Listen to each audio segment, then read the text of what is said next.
আজও দিল্লির যন্তর মন্তরে আন্দোলন অব্যাহত রয়েছে। কেন্দ্রীয় শিক্ষামন্ত্রী ধর্মেন্দ্র প্রধানের পদত্যাগের দাবিতে বুধবার সকাল থেকেই বিক্ষোভস্থলে ভিড় বাড়তে থাকে।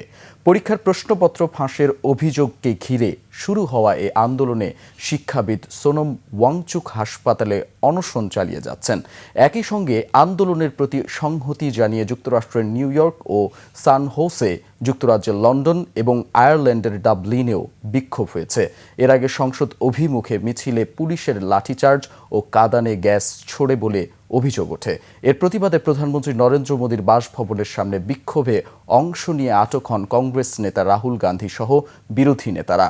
আটক অবস্থায় রাহুল শিক্ষামন্ত্রী ধর্মেন্দ্র প্রধান ও স্বরাষ্ট্রমন্ত্রী অমিত শাহের পদত্যাগ সহ 5 দফা দাবি জানান। অবশ্য পরে তাদের ছেড়ে দেওয়া হয়।